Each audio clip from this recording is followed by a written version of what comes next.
Hi, welcome to Ben and Curt Till It Hurts, the culture cast caught at the crossroads of curation and masturbation. I'm Ben. And I want to hear 3 reasons why your favorite Final Fantasy game is the best one. I don't like Final Fantasy. Oh, well, shit. I guess if I had to pick a favorite one, it would be Final Fantasy Crystal Chronicles. And the reason I like that one is because it's not like any of the other ones. It's a fun game about being with your friends.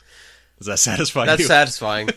I had that planned from like 2 days ago. Yeah? No, that's a good one. That's a good one. Yeah. I think I'm going to start... It's going to get like that. It's going to be just like surprise. You're After just going that to ambush Jet me. Force Gemini fiasco last week. Yeah, we are curveballs. I'm really excited to see where my knowledge ends. You're really testing me right now. What's your favorite Final Fantasy game? I don't even like Final Fantasy. Yeah. I've played... If I had to... Like, if somebody forced me to play one, I'd probably play, what was it, 3/6, whichever. Yeah, the really famous Super Nintendo one. That's with probably like the one I'd play. The opera scene. I played 7. I don't really care for it. 7's alright. 7 is an anime. So if you like anime, you're going to like Final Fantasy 7. That's kind of the truth about all 3D Final Fantasy games, though. At some point, it just turned into anime. And then it stopped being anime. But then it became self-consciously anime with Final Fantasy, whatever the last one was. 15? 15. I remember people talking about that when it came out. Yep. And now there's like a successful MMORPG Final Fantasy also that's just its own thing. Like Final Fantasy 14 is... I love that. ...is doing gangbusters. I would have never guessed. If a 12-year-old me, I idolized Final Fantasy. Never played any of them. Read about them in the magazines all the time. Thought they were really good games. I guess, I could have been wrong, but yeah. All right. That wasn't really 3 reasons why I like Final Fantasy Crystal Chronicles, but all right. What are we talking about this week, Curtis? We are talking about the Carter and the Carter 2, Lil Wayne's albums. Yeah, Shit, that was a weird way to introduce those. Not his first albums, no, though, right? Not his first studio albums. What made these special? So the thing about Lil Wayne's a pretty weird guy. Yeah, no kidding. He wrote his first rap song when he was 8 years old, and he was signed. He was discovered and signed at the age of 11. So he's been just being a rapper he's only like 35. He's been rapping since before he knew how to multiply. Yeah. That's what we're dealing with. So his first real song came out when he was 11, not like a self-made thing. And then he joined a group called the Hot Boys. And then he had 3 solo albums prior to the Carter, which is what we're talking about today. And I believe the Carter signified, this is Lil Wayne when he's 22. He's a grown-up now. And this is not Hot Boys. Wow, that little kid can rap, Lil Wayne. This is real best rapper alive, rap star Lil Wayne's debut solo album, even though it's his 4th solo album. Right. Yeah. Yeah. I had never heard these albums before, though I was familiar with Lil Wayne because Lil Wayne is the kind of guy that shows up on a rap song and turns in, if not often the best verse on whatever song he's on, you usually remember him.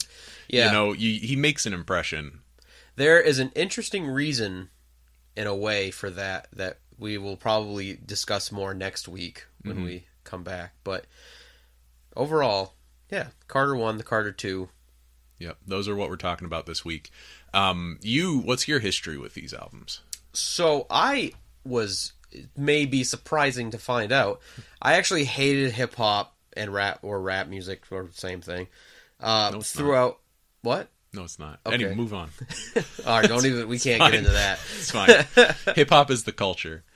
So I started listening to Lil Wayne in college. He was the first rapper that I ever actually enjoyed the music of.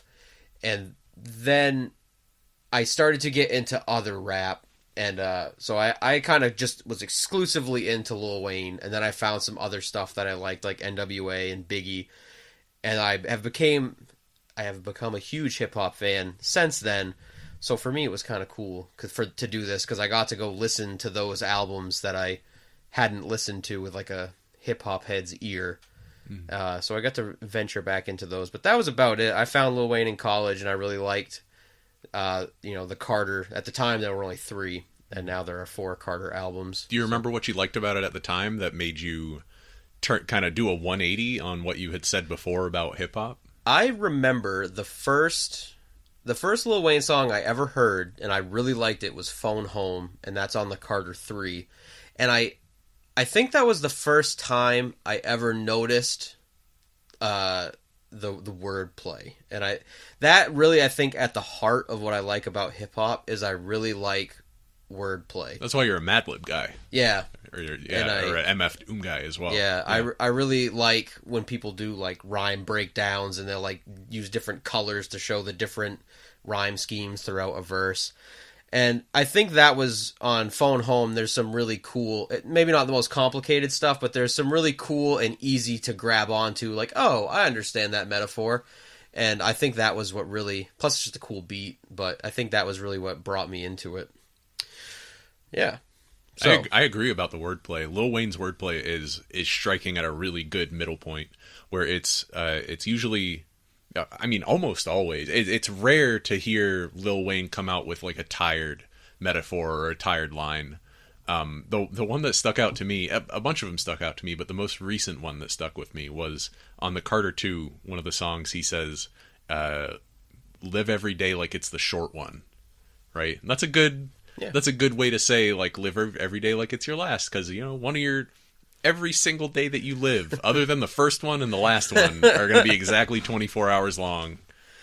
Yeah. And maybe there's something about that. I don't think I've ever picked up on that line. Yeah. But, so how do we want to, which one did you like better? The Carter 2. Yeah.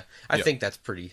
Yep. It's just a broad improvement. The Carter one certainly has I'm sure it has its adherents, but the Carter one is more formative. The Carter 2 feels like he's coming out as a grown-up man, because he tells you. In the song, Grown Man. I think that the Carter has some really cool ideas that don't really get developed as much as they need to. And even on the Carter 2, which was only out, a year or so later, he even develops on those ideas, and the Carter 2 almost feels like a reboot of the Carter 1. What kinds of ideas are you talking about there? I think one of the strongest points in the Carter 1 is that you have the 3 tracks throughout the album. The intro track is called Walk In, and then about halfway through you have a track called Inside, and then the last track on it is called Walk Out. And it's the same beat on all 3 songs, and Lil Wayne is kind of... He's walking you and touring you through this fictional house of his.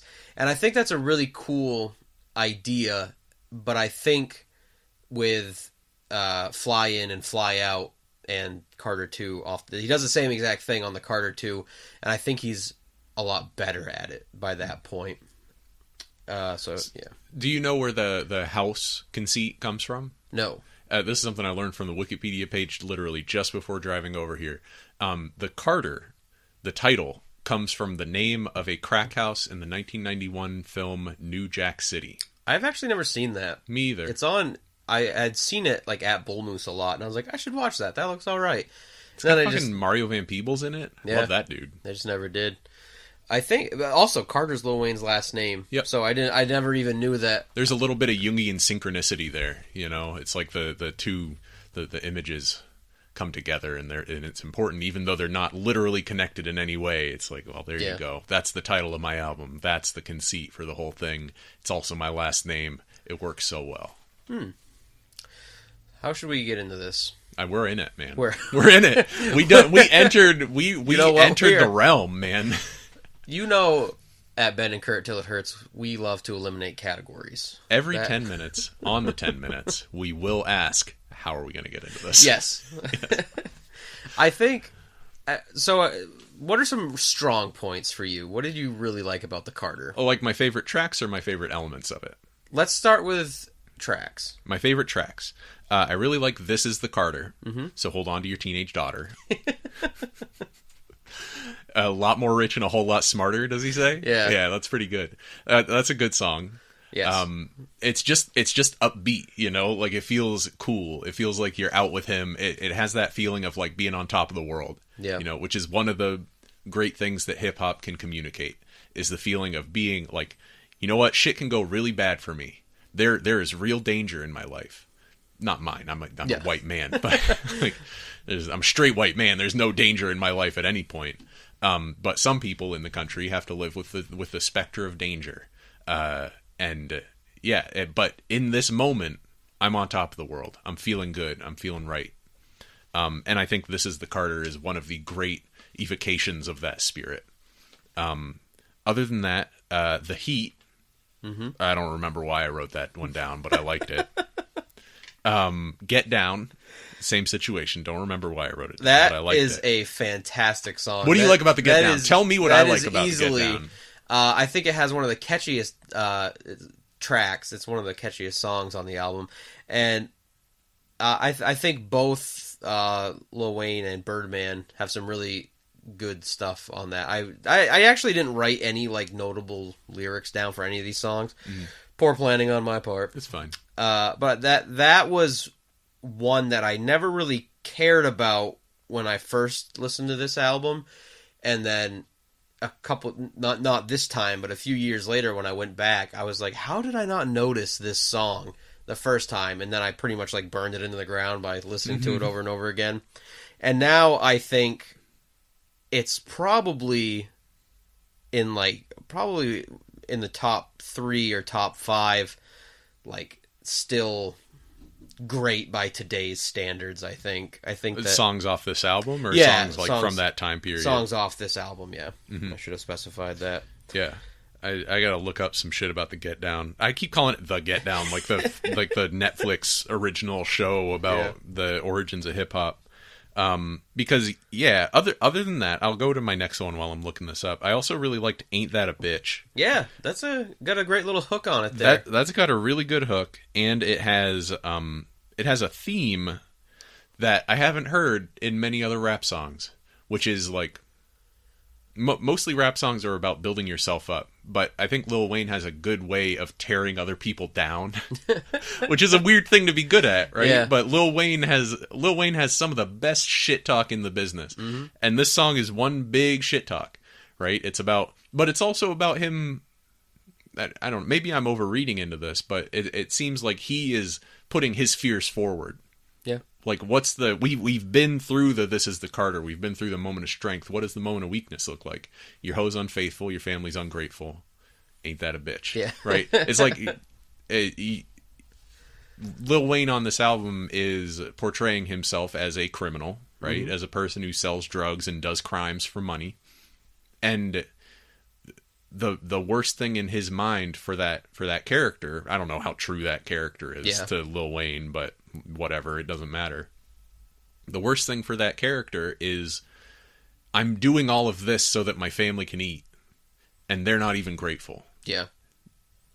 And who knows, like Vince Staples has a couple really good songs. One song called Nate that has really stuck with me, about being a child and seeing his father going off to the set. Yeah.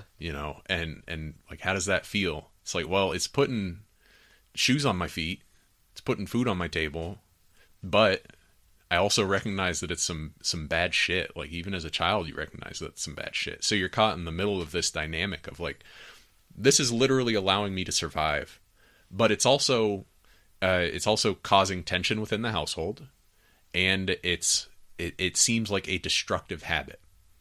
And that's kind of what I thought about while I was listening to Ain't That a Bitch. I think one of the other songs, I don't necessarily love this song, but I think I Miss My Dogs stands out as another kind of a theme you don't hear in a lot of hip hop, of kind of saying like, I have this history with these people and it kind of went south, and he's like, but you know what, I kind of miss you guys. Like I think that is an interesting... What track number is that on the album? That is track 6. And it's about the Hot Boys. That's a shout out to his old crew before he went solo.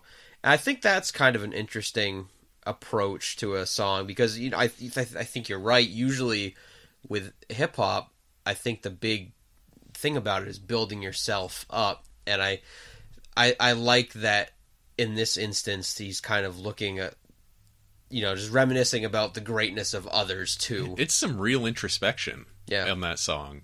It's a tender moment that you share with Lil Wayne when you listen to him. He's raw, he's not afraid to be vulnerable. just to say like straight out, not to hide it behind a bunch of posturing or anything. Just like I miss my friends. Yeah. Like we had good times, we were good together, and now they're not in my life anymore, and I miss them. That's a powerful thing. That song kind of caught me by surprise, to be honest. Yeah. Yeah. I think I feel bad because I like this album, and I think there are a handful of great songs on it, but I think one of the biggest problems I have with it is that it doesn't feel very cohesive to me as a whole album.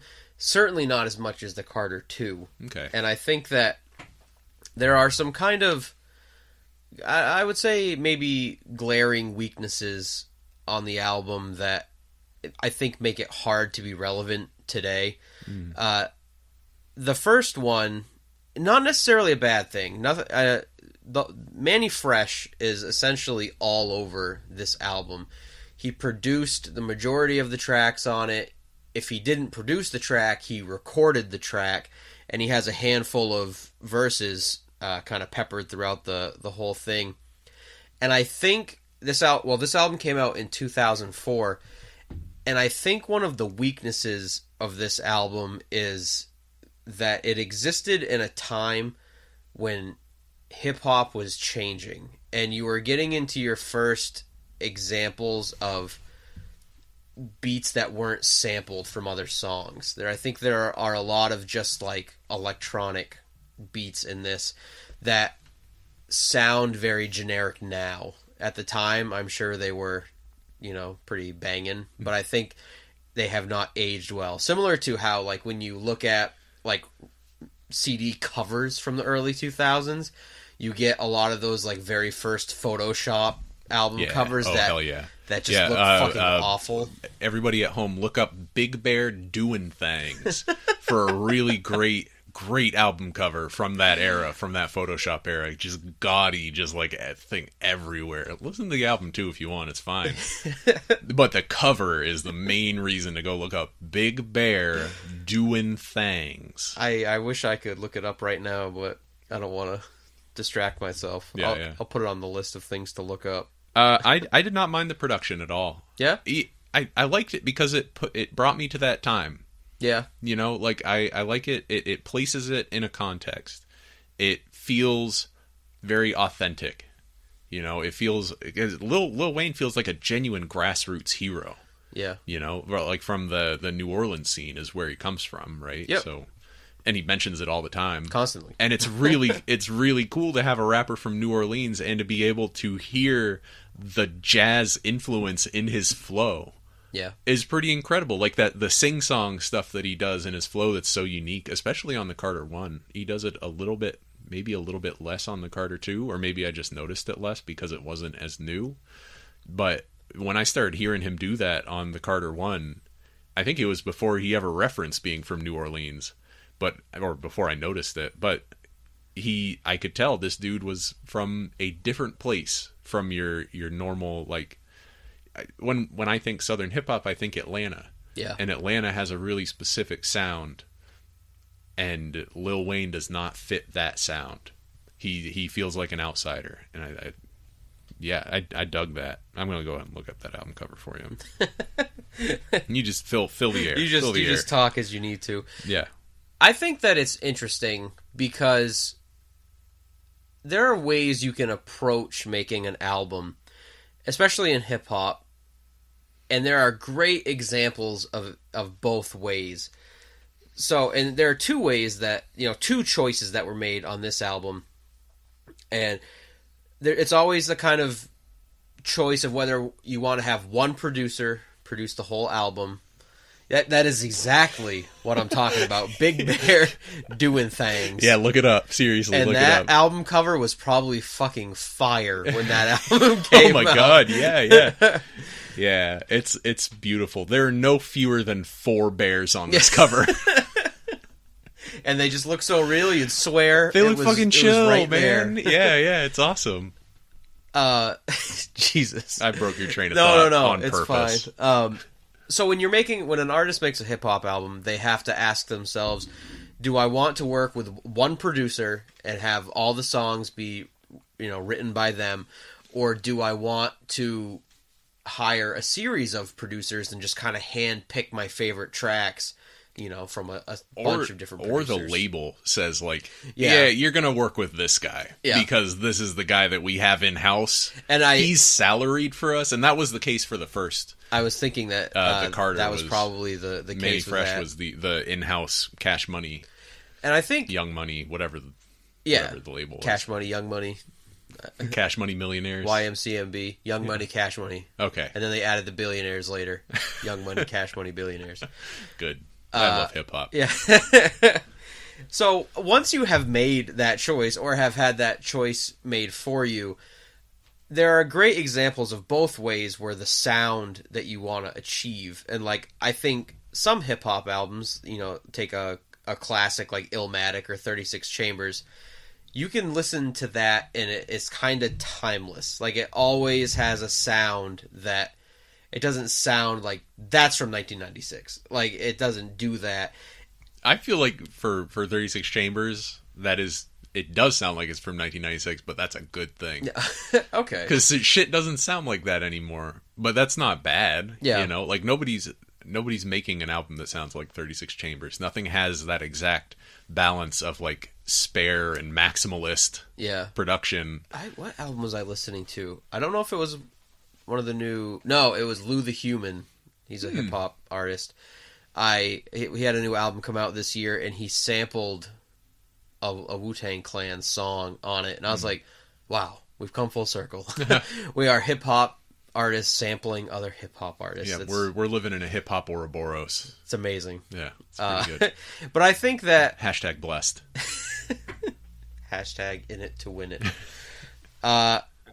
I think that an album can be great if it, like the Carter, if it screams 2004 when you listen to it, or if it's timeless. But I do agree with you that when you listen to this, it kind of just has that sound. It's a very distinct era.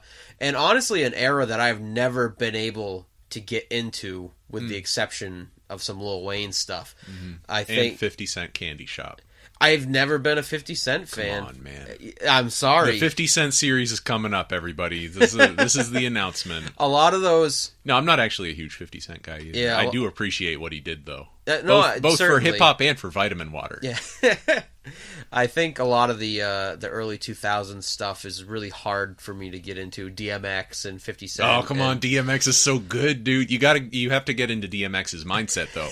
The man is a genuine psychopath. Yeah. The man is a real... Do I have to do crack to enjoy it? It certainly doesn't hurt. Yeah. I actually, fun fact, totally irrelevant to the show.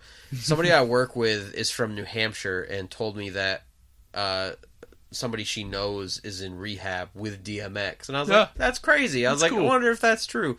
And then, super weird, I saw somebody else I know from New Hampshire post a picture of their mom with DMX at a mall or something. That makes me so happy, man. I really hope that DMX is doing well, because for a long time he's been on and off. Did you ever watch that Vince Staples Over Under? The Pitchfork series? I can't remember if I watched his episode. They ask him about what he thinks about crack, and he just finishes up by saying that DMX hit the Pookie and went platinum.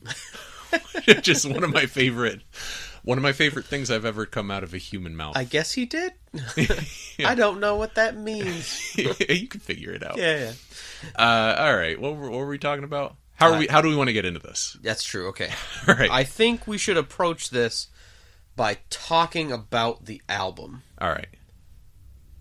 So how should we get into that? What were you talking about before we started talking about DMX?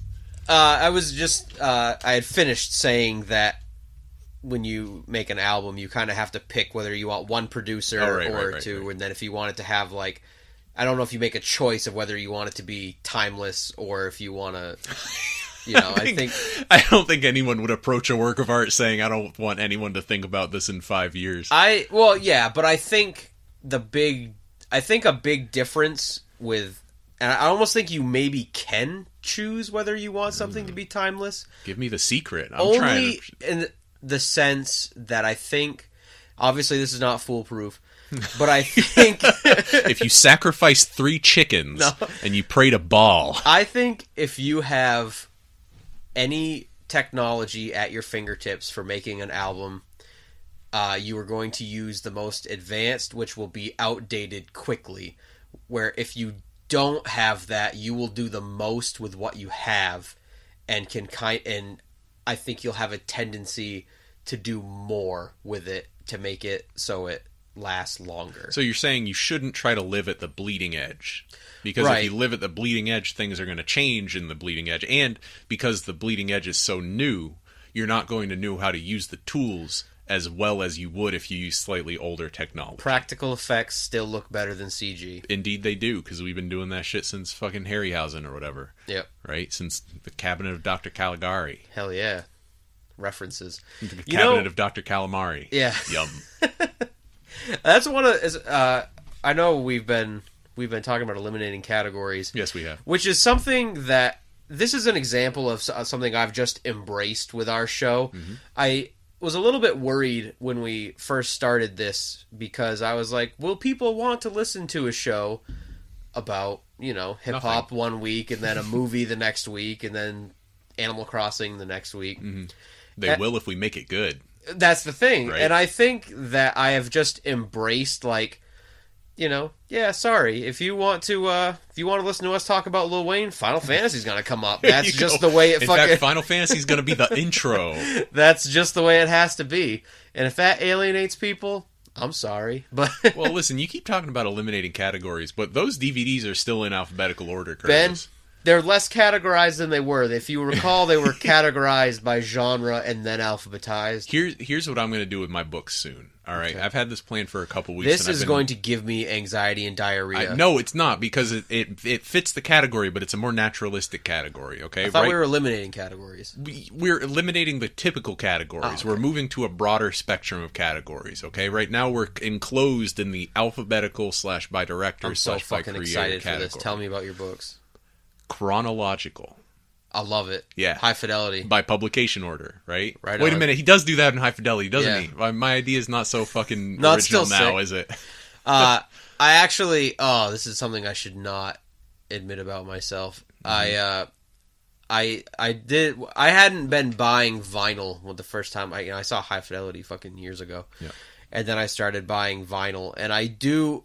Something I wish I had kept track of the order that I bought my CDs in, because I have like 500 CDs, and it would have been cool to see the patterns that developed, and I have no way of doing that. So now that I have started a new medium, now that I've started collecting vinyl, I actually keep a notepad next to my vinyl shelf, and I'll write down an album when I buy it, so I can still look and see those patterns of, that's cool. I was super into metal that week, or Yeah. I've started buying vinyl, so I started with some essential hip hop. Like that's a thing that I do now. That's neat. Categories, man. I like it. Categories. I Gotta keep documents. Keep records. How else are the archaeologists going to know whether you bought Paul Bear or Heartless before or after?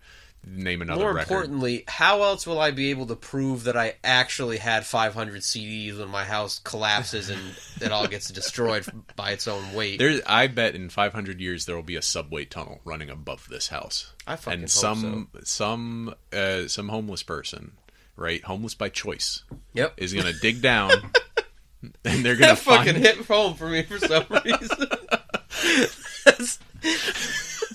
That's the future we have. The idea of being homeless by choice? Hell yeah, No, man. I don't have a home. What are you talking about?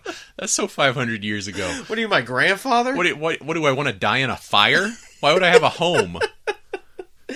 You keep warm by having a fire in a big wooden box. Fire in a... You're Jesus. an idiot. Terrifying. I'm getting anxious just thinking about it. Okay, sorry. How are we going to get into this? Uh, The Carter 2. All right? Yeah, let's jump into What the are we Carter at? Half 2. an hour? The Carter Yeah. 2. So I think the Carter 2 is a much better album. I think a lot of the ideas that began in the Carter 1 were expanded upon in the Carter 2. Can you explain the fly-in, fly-out conceit to me a little bit? Because I get walking into a house and walking out. Is this about flying an airplane into a city and then leaving? I think Or is it a Birdman reference? it probably is both. Okay. The big thing that that I noticed as a difference between these two albums, and it starts right out with Fly In, is that I think in the Carter 1, you have Lil Wayne building himself up, but it's in a very abstract way. He's just saying how great he is and how great everyone he knows is, and he's the Birdman Jr., and Birdman's awesome, so he's obviously awesome too because Birdman's awesome. That's true. There's just a lot, there's very little, I shouldn't say very little, there's a lot less substance to it other than these claims. And I think that in the Carter 2, there are so many more examples of this is why I'm awesome, or giving real examples of why he is the way he is. You know, right from the beginning, I don't remember exactly the words, but it's like, I remember being young, trying to hustle my dope, trying to tell these old junkies that my crack ain't soap. Mm-hmm. Very real, like, okay, that's a very real example. Very specific. Of a problem that a young drug dealer would have. Yeah. And I think that there's a lot more of that. You know, hustler music is a very kind of realistic look at not just saying dealing drugs is sweet because you make a ton of money and don't have to have a full-time job. Dude, like, dealing drugs is a full-time job. You are never off the clock when you are a drug dealer. It is difficult to find vacation time. Maybe that's why most people spend their days waiting for their drug dealer. Yeah. They're just always on the move. They're so busy. But yeah, I think that is part of why that album is so great, is he really just, I think his writing, it's almost like if I were grading these two albums like essays that he had written, the first essay, I would have given it a C, and I would have said, you know, strong thesis, but you need to give better examples why. And then in the Carter 2, I'm like, yes, this makes sense. Okay, so... B+. Yeah. And that's essentially what this album got. It was kind of, you look at reviews, a lot of 8 out of 10s. It's kind of like, yeah, that's fucking good. pretty solid. Can't wait to see what this guy does next. So, as far as I don't know exactly what the Fly In, Fly Out, how that compares to Walk In, Walk Out. I assume it's maybe a reference to Birdman, like you said, or just a reference to flying rather than being on foot like a drug dealer. See, I kind of dig that, because then the next one, what would the next one be? Like spaceship in, spaceship out? Yeah. He's launch like, in, launch out. in, launch out. The one after that would be like activate star drive or something. Yeah. Yes. Have you listened to the Carter 3? No. Not yet. Because activate is no. Yeah. So how should we get into this? Some of my favorite tracks off the Carter 2. I really like Fireman. Yeah, that was probably I think the big single. It has some really hokey production where it's like, all right, we've got this song called Fireman. I want it to sound like a fire engine on its way to fight a fire. And it does. It works. But his flow on that is just fierce as fuck. It's he's pushing it. He's putting it all out there on the tape. I think that weirdly enough, the Carter 1 begins with Walk In and ends with Walk Out. The Carter 2 starts with The Mob, which I think is almost like, it sounds completely unnecessary to me. That's like one track that I totally would have cut. I see why they put it first, because it kind of has that like crescendo. It sounds like an intro track, like a hype track. But then it kind of has the real intro, Fly In, right afterward. But as soon as that second song starts, you have Fly In, Money on My Mind, Fireman, Mo Fire, then a random skit. And those four songs... ain't nothing random about that skit, man. Those skits are good. We could talk all about the skits. Rap skits are their own episode of Ben and Curt love rap skits. I don't understand them. Really? Like, I just... Assume that everything is intentional. All right, and then listen to the rap skits. Why is this skit here? What does this skit tell me about the song before? What does this skit tell me about the song after? Usually rap skits are placed at transitional moments in rap albums, and they can reveal to you whole new layers of symmetry that you never noticed before, just because you weren't paying attention to the skits. See, I used to be like you, Curtis.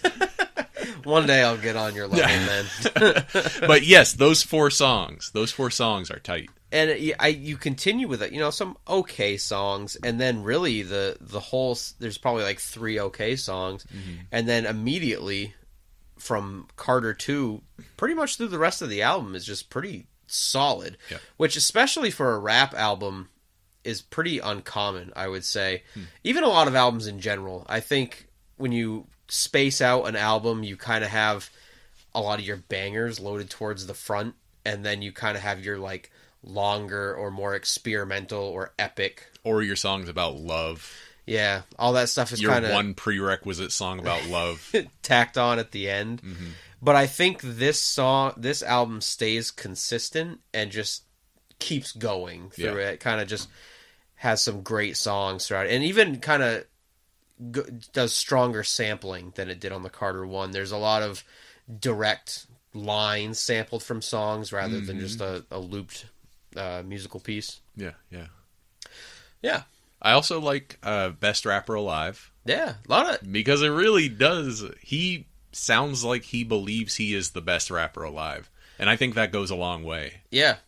That also strange in that song, and in general in this album too, I'd noticed for the first time, there's a lot of electric guitar samples in this album. Yeah, that song is covered with them. That's actually a Van Halen song. I don't know what song, but I think I read somewhere that's a Van Halen. It sounds Van Halen-y. Yeah. Which, probably the best thing I can say about Van Halen is that they were sampled on a Lil Wayne song. Not a Van Halen fan. Not a Van Halen guy? Yeah. No. I'm ambivalent at best about Van Halen. I like that song. I especially like the end of that song, when it's a series of like onomatopoeic sound effects that he does, and it ends with, I can't remember the exact lines, but it's like make money, more money, take money, your money, or something. Yeah, that's it.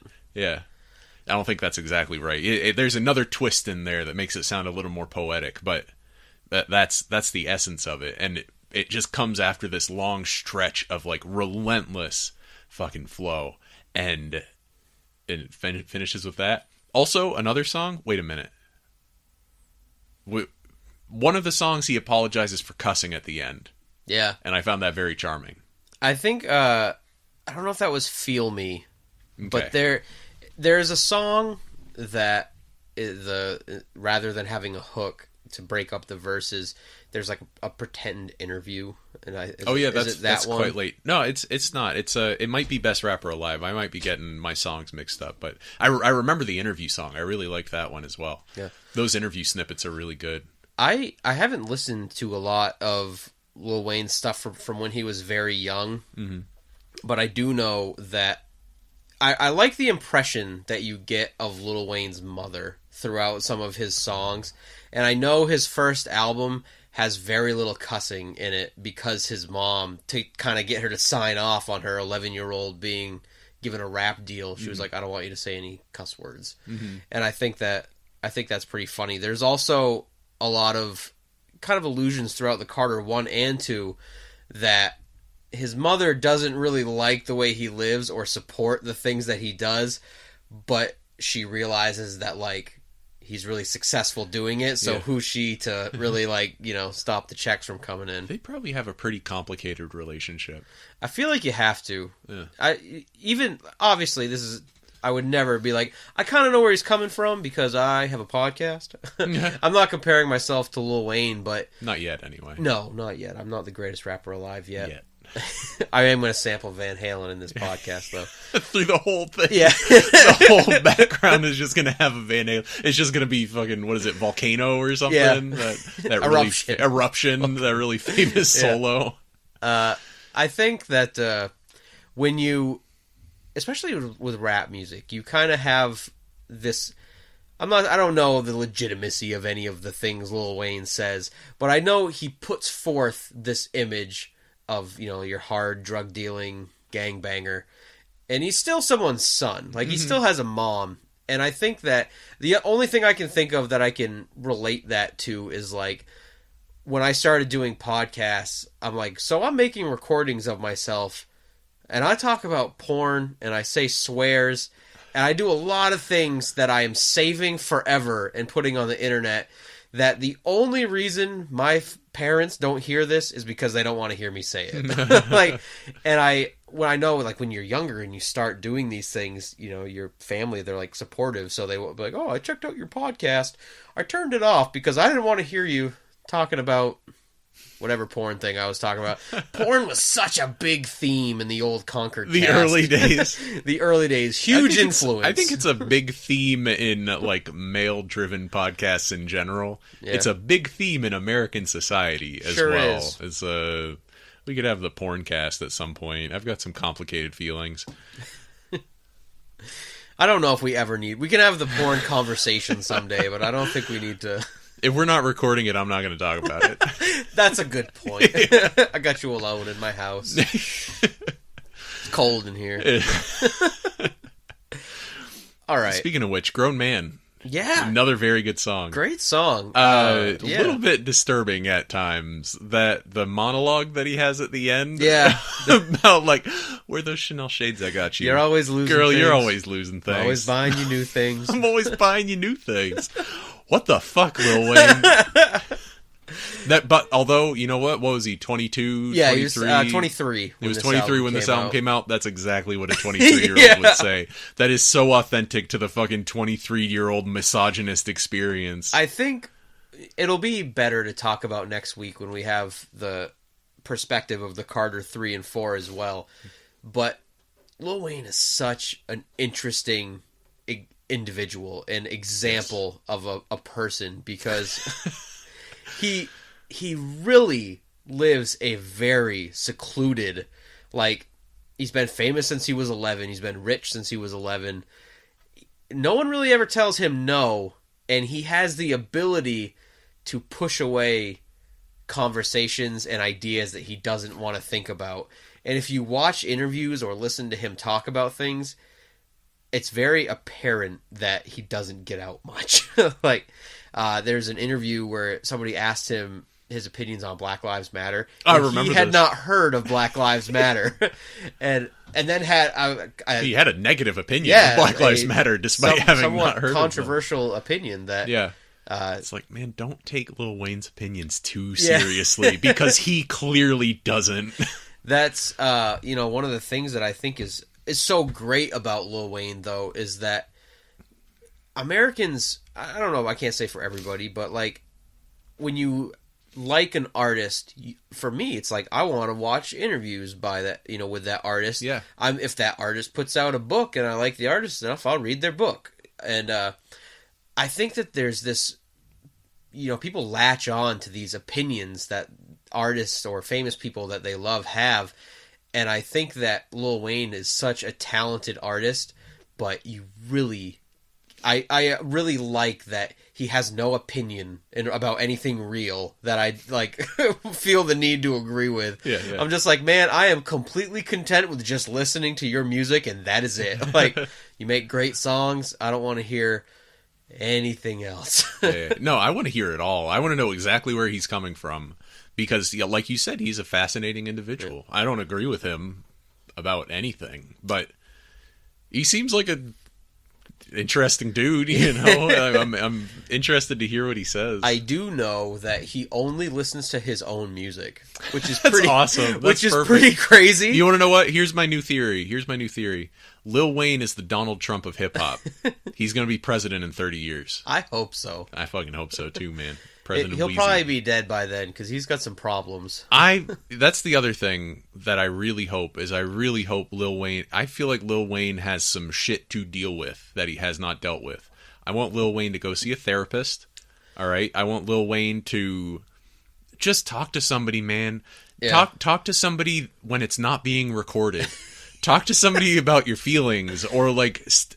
start a journal that isn't going to be published as music. Yeah. Write it in poetry if you want. He's an incredibly talented poet, but he's also on the way to a very bad place right now. He seems to have a strong death wish, I would say. Like, with the amount of scissor that he drinks, or has purported to drink, or has been documented drinking in that documentary about the Carter 3. I was actually going to ask if you had seen that. I haven't seen it, but I saw it on the Wikipedia. I was going to say, you can stream it for free on Vimeo, I think. And it's actually great. Between these two episodes, it's a great thing to watch, because it takes place right before the Carter 3 comes out. So you kind of have that Carter 2 Lil Wayne preparing to make that transition to Carter 3. Let's make that an official part of the next episode. Yeah. Let's both watch it, because I'm very interested in that side of things. I'm going to go ahead and jot that down real quick. Yeah. I do know that... I don't know how much of the context you know around that documentary, but it's a pretty interesting, for you listeners that don't know, it's a pretty interesting documentary. Lil Wayne gave a certain filmmaker full access to, make a documentary about him. And then when it was completely done, Lil Wayne took away permission to release it because it made him look not good. It made him look like he was, which was a fucking medicine guzzling, kind of a crazy drug addict. Yeah. But incredible poet. But that's the thing. That's the thing is I feel like hip hop artists are often judged by a different metric than, let's just say it like it is, white artists, right? A white artist from the 70s, like a rock and roll guy, there can be myths about Led Zeppelin like having girls in a bathtub with fucking mollusks, and people are like, well, yeah, that's rock and roll in the 70s. But like you have the kind of stories about black artists, and suddenly people are like, yep, that's why I hate hip hop. It's like, you don't hate rock and roll because Led Zeppelin were a bunch of fucking heroin addicted idiots. Yeah. You hate Led Zeppelin because they make boring music. You know what? I fucking don't like Led Zeppelin. They're good. I like them well enough. It's a young man's game. I like when they have, you know what it is? Two things. I like when they have they're like rockin' songs. I like Black Dog and Immigrant Song. Yeah, when the levee breaks, but when they slow it down, all that. Fucking maudlin. All that Lord of the Rings shit. Going to California. Jesus. Can't Stairway to Heaven. And you know what it is, though, too? I think that Led Zeppelin hits so well. It's such a young man's game because when you're a teenager, that's when you first start having like your own thoughts that weren't told to you. And I think Led Zeppelin encourages encourages you to believe that those are the most important thoughts anyone could be having. It just encourages you to have some new thoughts that your parents didn't tell you. Yeah. And I think that's why people like them so much. Yeah. I don't know. Welcome to... If you're going to listen to us talk about Lil Wayne, we're going to bring it around the Led Zeppelin. We're going to talk about classic rock at some point. That's just how it is. But the comparison point, I think, still stands, right? People judge modern hip-hop artists by different standards than they would have judged rock and roll artists at the time. The fact is that artists and musicians have always been...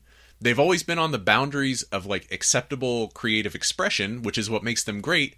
They're also often they often sit at the boundaries of acceptable ethical and moral behavior, which sometimes makes them not so great. But the tension and having to resolve those two facts is one of the things that makes talking about art so interesting. It's like, yeah, Lil Wayne is maybe a poet on the level of like a John Milton, right? Like, because Lil Wayne, John Milton, writer of Paradise Lost, okay, and writer of many political tracts as well. Lil Wayne, of course, one of the facts about Lil Wayne that is so impressive is that he doesn't write anything down. That starts with the Carter 3. Starting with the Carter 3, he doesn't write anything down. Off the cuff. Off the cuff, right? Yeah. He says off the cuff, but he's not freestyling. He has composed things in his head, right? Yep. Right, which is exactly how John Milton composed Paradise Lost. Oh, yeah, he would compose in his head and then have I believe they were his daughters, write down the lines that he had composed every night, because by that point he was blind.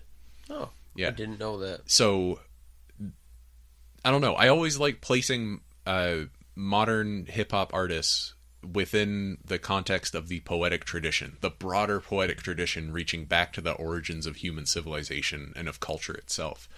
Because that's what it is. It's a brand new poetic tradition. And Lil Wayne is one of the masters of it, right? Agreed. Yeah. Are we wrapping this up? We are. I did want to ask you though, what are some of the best and worst examples of level design in GoldenEye? In GoldenEye? Yes. Okay. GoldenEye I have a spotty history with, all right? Because when I was growing up, I was really dumb. And I didn't understand how to play video games. Right. So I think that the Dam is the best level in GoldenEye. Maybe one of the best levels ever. The Dam, that game came out, 1996? Yeah. That was a launch title for the N64. Yeah. What first-person shooters were also coming around that time, like Doom 2, right? Yeah. Doom 2 did not have levels like the Dam, except in like the most experimental level packs that you could find on online, fucking wads.com or whatever. The Dam is incredible. What's the second level? Facility? Yeah. Facility is the worst level in GoldenEye because I couldn't figure out how to beat it. All right. I think we have opposite opinions on this. Yeah. I think the Dam is pretty linear, which it's a good level, but especially it's a good first level. I do think it's pretty linear. I think the best time on that level is like 42 seconds. Like, yeah, you can literally just run to the exit. Yep. And then Facility is a great labyrinth level. Facility is a really incredible multiplayer level also. Yeah. Yeah. Man, I have like PTSD about GoldenEye multiplayer. Screen looking. I have more to say about GoldenEye level design though, because I did eventually, after I was a kid, go back and play through GoldenEye, I think on an emulator or something, and I had a really great time.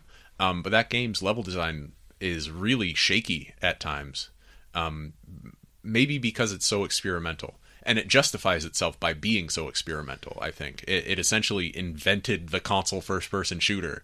Without GoldenEye, you wouldn't have Halo. Without Halo, you wouldn't have Call of Duty. Without Call of Duty, video games wouldn't exist now in the form that they are in. You know, it's a really short evolutionary line, which makes every point along that line hyper important. So GoldenEye, what are things I think about? The first like great vehicle level in a first-person shooter when you're in that tank and you're, what is it? That's in Russia, right? Yeah, the runway. And you're going through that's a really incredible level. Jungle is fascinating looking, and it has that bridge that you fight the boss at, I believe. Yeah. But yeah, man, my knowledge of GoldenEye is really stunted because I never played it as a kid. Yeah, so that's fair. Yeah. So we can get wrapping this up. Overall, I guess I would say that I think both albums are great. Mm-hmm. I enjoy listening to both. I do think that, you know, the Carter 1 is an essay that got a C+, and then was passed back to the student, and the teacher said, if you fix these few issues, this is easily a B+. And I think that's really what the Carter 2 is. It just expands upon the ideas and gives you better examples of what makes the Carter great. Yeah, it does feel like Lil Wayne completed the Carter 1 without having had necessarily a total blueprint in his mind of what he wanted to say. But through the process of making the Carter 1, he clarified that for himself. So he was able to attack the project of the Carter 2 with full vigor, which is why there was a year turnaround time between them. Yeah, it was like 18 months. He must have been thinking about the Carter 2 probably before he was even done with the Carter 1. He was like, well, here's all the shit I'm going to do differently on the next one. Here are the ways that my writing has failed. Here are the great points of it. Here are things I'd like to expand. That's also an interesting thing about Lil Wayne, is that he kind of knows that he'll be doing these Carter albums, so he has albums come out in between, and you kind of know that he's saving his best tracks for the Carter. So it is entirely possible, where there was only an 18-month turnaround, that he had some songs from the Carter that he didn't even use and save for the Carter 2, because stylistically maybe he knew that, you know, while he was recording the Carter, he was writing things that were better than what he was putting on the Carter.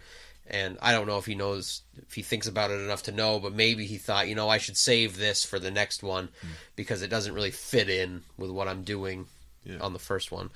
But I don't know. Let's put up our scoring metrics. Do you think that the Carter 1 and 2 are essential? 2 is essential. Okay.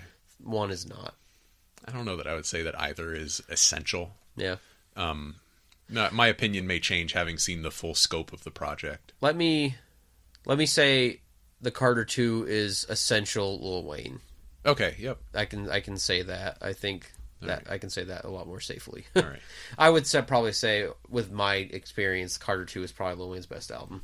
Interesting. I think so. All right, so it's all downhill from here is what you're saying. It plateaus, but maybe a little bit downhill. No. So, is that going to be it for this week? That's going to be it. You got to let's FBI turn off the podcast now. You got to burn me CDs for the next two, too, Yes, so I can bump them in my car.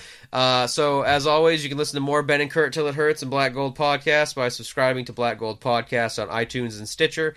You can also stream it from Buzzsprout or YouTube. If you're a listener of the show, please give us a rating or drop us a review on iTunes. That helps the show a lot, and we really appreciate it. You can follow me on Twitter and Instagram at KurtCake5K. And we will see you guys next week to finish talking about the Carter 3, the Carter 4, and we're going to talk a little bit about the Carter documentary. It's the Carter with an E at the end of the... Yeah, so not confusing. It's also a documentary, so you're not going to confuse it with a rap album. I should hope. Hopefully. All right, that's going to be it. We'll catch you guys next week. Thanks for listening. You know what's interesting is... So you know how that just reminded me... You know how John Lennon has an album called Imagine? Yeah. He also has an album called John Lennon Imagine, which, working at a record store, was one of the most confusing things to try to explain to people.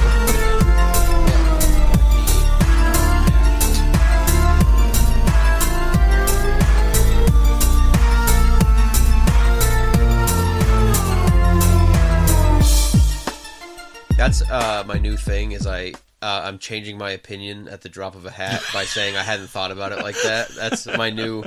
I'm just agreeing with everything. Everything that Ben says specifically. I did it with... I've been doing it with Mike, too. Be like, you know what? I haven't thought about it like that. Yeah. That's actually a really good point. Just to move things along. I don't agree with it, but that is a good point. That is a well-formed argument. Are we ready to go? Yeah, we're ready.